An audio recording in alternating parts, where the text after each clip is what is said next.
The neon sign of Neurodive VR flickered ominously against the backdrop of a rain-soaked metropolis.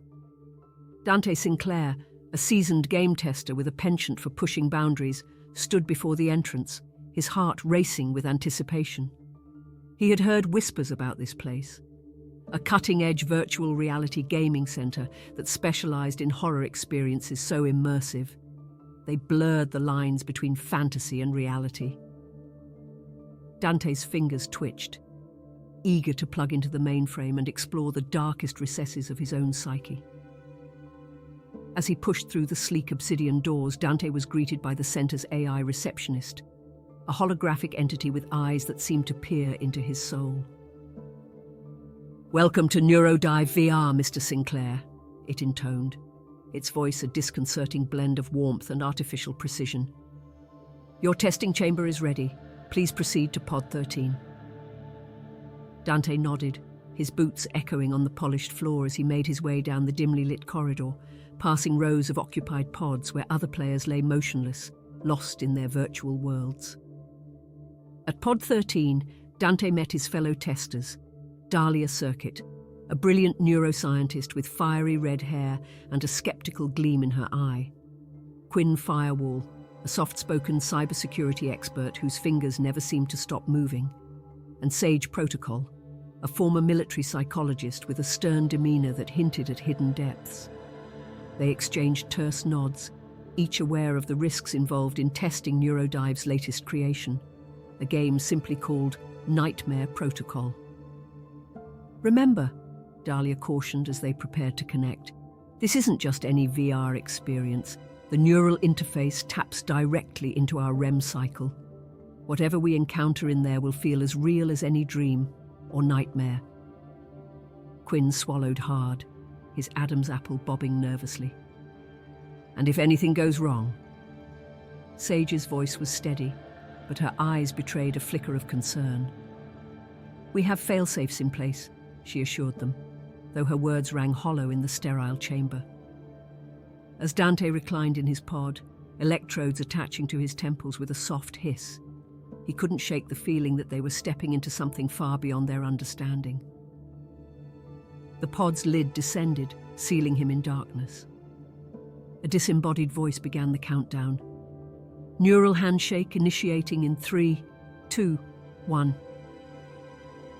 With a sudden jolt, Dante felt his consciousness being yanked from his body, hurled into a digital abyss. The last thing he heard before the real world faded away was a distant scream. Whether it was his own or someone else's, he couldn't be sure. Dante's eyes snapped open to a world of shifting shadows and impossible geometry. The virtual landscape pulsed with an otherworldly energy, its terrain a patchwork of fragmented memories and primal fears. He found himself standing on a narrow path suspended over an abyss of swirling, sentient darkness. Beside him, Dahlia materialized, her avatar flickering like a faulty hologram. "This is intense," she whispered, her voice distorted by the digital realm. Quinn and Sage appeared moments later, their expressions a mix of awe and trepidation. As they ventured deeper into the nightmare realm, the environment began to morph in response to their subconscious fears. For Quinn, the path crumbled into a labyrinth of tangled computer code, each line a potential trap. Sage found herself wading through a sea of disembodied whispers, the voices of patients she couldn't save. Dahlia's section of the world erupted into a cascade of misfiring neurons, each synapse a miniature explosion of light and sound. Dante, leading the group, watched as the horizon bled into a crimson sky, punctuated by the silhouettes of monstrous forms. "Remember, it's just a game," Dante called out, his voice wavering with uncertainty. But as they pressed on, the line between virtual construct and visceral reality began to blur. Quinn yelped in pain as a string of rogue code lashed across his arm, leaving a very real welt. Sage's breathing became laboured as the whispers crescendoed, threatening to suffocate her. Dahlia's eyes darted frantically, trying to process the overwhelming sensory input. Dante felt a creeping dread as he realised the nightmares were feeding off their fears, growing stronger with each passing moment. Suddenly, a piercing shriek cut through the chaos. A grotesque creature, born from the collective terrors of the group, erupted from the digital ether. It was a chimera of teeth, tentacles, and pulsing flesh, its form constantly shifting as it lunged towards them. "Run!" Dante yelled, grabbing Dahlia's hand and pulling her along the disintegrating path. Quinn and Sage scrambled behind, the creature's hot breath on their necks as they fled through the fracturing dreamscape. As they ran, glitches began to appear in the virtual world. For brief moments, Dante caught glimpses of another reality. Stark white walls, beeping machines, concerned faces peering down at him. But before he could make sense of these visions, he was yanked back into the nightmare. The group found themselves cornered on a floating island of debris, the monster closing in. Just as all seemed lost, Sage spotted a pulsing portal in the distance. "There!" she shouted over the creature's roars. "That has to be the exit!"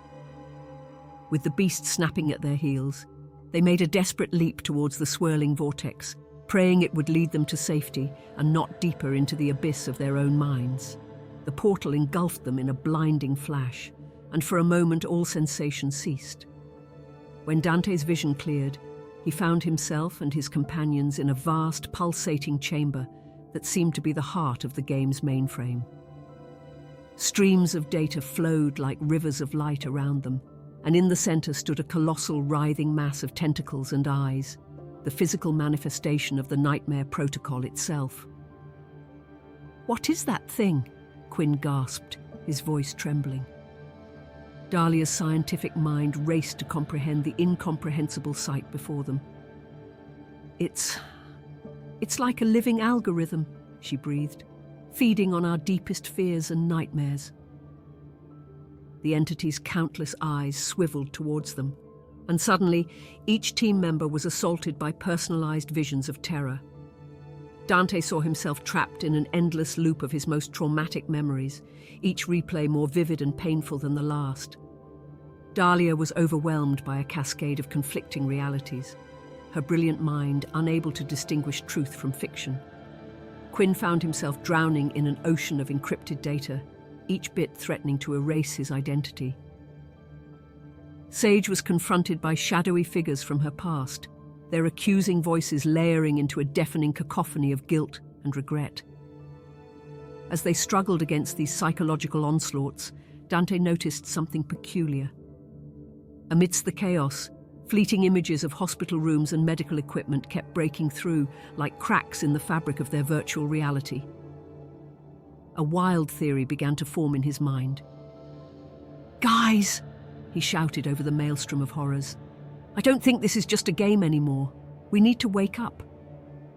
The others looked at him in confusion, still half trapped in their personal nightmares. Dante pressed on, fighting through the pain of his own visions. "Remember who you are. This isn't real. We're in a coma." His words seemed to trigger something within the mainframe. The nightmare protocol entity let out a deafening screech, its form destabilizing as it lashed out with tendrils of corrupted data. The chamber began to collapse around them, the streams of light fracturing into jagged shards of code. "How do we wake up?" Sage yelled, narrowly dodging a falling piece of the virtual ceiling. Dahlia's eyes widened with realization. "Our connection to our real bodies, we need to sever it ourselves." She pointed to glowing tethers attached to each of their chests, pulsing with the rhythm of distant heartbeats. As the world crumbled around them, each team member faced a moment of truth. To sever the connection meant letting go of the constructed reality they knew, facing the unknown that lay beyond.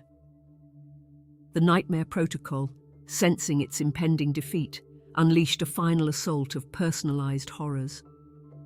Dante watched his friends struggle, Quinn hesitating, his hand shaking as it neared his tether. Sage closing her eyes, whispering what sounded like a prayer. Dahlia gritting her teeth, tears streaming down her face as she battled her own doubts. With a primal yell of defiance against the nightmares that had held them captive, Dante grabbed his own tether. "Now!" he screamed. "Together!" In perfect synchronization, As the virtual world imploded around them, all four severed their connections, plunging into a blinding white void. The piercing whine of medical equipment gradually replaced the digital chaos as Dante's consciousness clawed its way back to reality. His eyelids felt heavy, refusing to open at first. When he finally managed to pry them apart, the stark whiteness of a hospital room assaulted his senses. A nurse's startled gasp caught his attention, followed by a flurry of activity as medical staff rushed to his bedside. Through the fog of disorientation, Dante heard fragments of conversation. Unprecedented, all four waking simultaneously. Notify Dr. Emerson immediately. He tried to speak, but his throat was parched, his vocal cords atrophied from disuse. As the initial shock subsided, Dante became aware of his physical state. His muscles felt weak, his body stiff as if he hadn't moved in ages. An IV drip was attached to his arm, and electrodes monitoring his vital signs covered his chest. Turning his head with effort, he saw 3 other beds in the room, occupied by familiar faces slowly stirring to life. Dahlia, Quinn, and Sage were all in similar states of confusion, surrounded by their own teams of medical professionals. The realization hit Dante like a thunderbolt. They had actually been in comas, their minds trapped in a shared digital nightmare. Over the next few days, as their bodies slowly readjusted to consciousness, the team pieced together what had happened. Dr. Emerson, the lead researcher on the project, explained that they had been part of an experimental treatment program for patients with treatment-resistant psychological disorders. The Nightmare Protocol was designed to allow patients to confront and overcome their deepest fears in a controlled virtual environment. However, something had gone catastrophically wrong, trapping them in a coma state for months. Their families had been notified, and tearful reunions filled the hospital wing with a mixture of joy and lingering anxiety. As they recovered, Dante, Dahlia, Quinn, and Sage found themselves grappling with the aftermath of their shared ordeal. The line between reality and nightmare remained blurred, with each of them experiencing vivid flashbacks and moments of dissociation. They formed a tight-knit support group, being the only ones who could truly understand what they had been through. Dahlia threw herself into analysing the data from their comas, determined to understand the science behind their experience. Quinn, shaken by the vulnerabilities exposed in the virtual world, dedicated himself to developing better safeguards for neural interfaces. Sage used her psychological expertise to help the group process their trauma, while secretly battling her own resurfaced demons. Dante, for his part, found himself changed in ways he couldn't fully articulate. The nightmares had forced him to confront aspects of himself he had long buried, and despite the horror of the experience, he felt a strange sense of clarity. As he stared out the hospital window at the bustling city below, he couldn't shake the feeling that their journey wasn't over. The Nightmare Protocol had shown them the darkest recesses of their minds, but it had also revealed a strength they didn't know they possessed.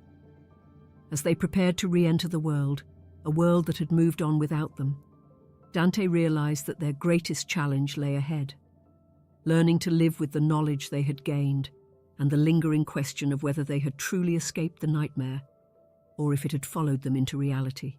Weeks passed, and the day of discharge finally arrived for Dante and his fellow survivors. As they gathered their belongings, a palpable mix of excitement and apprehension filled the air. Dr. Emerson entered the room, her face a mask of professional composure, but her eyes betraying a hint of worry. "Before you leave," she began, her voice carefully measured, "there's something you need to know." The group exchanged glances, a shared feeling of dread settling over them. Dr. Emerson took a deep breath and continued, "The Nightmare Protocol. It wasn't just a game or a treatment. It was a lifeline." In a voice barely above a whisper, Dr. Emerson revealed the truth they had been dancing around since their awakening. "You've been in comas for far longer than you realize. The world you remember, it's gone." She explained that a catastrophic event had left much of humanity in a comatose state. The Nightmare Protocol was developed as a last-ditch effort to keep their minds active and potentially find a way to wake them. "You four," she said, gesturing to the group, "are the first to successfully emerge. You've been under for nearly a decade." The revelation hit them like a physical blow. Dante stumbled back, his mind reeling as he tried to process the information. Dahlia's scientific skepticism warred with the undeniable evidence before her. Quinn's hands shook as he grasped for some sort of digital lifeline that no longer existed.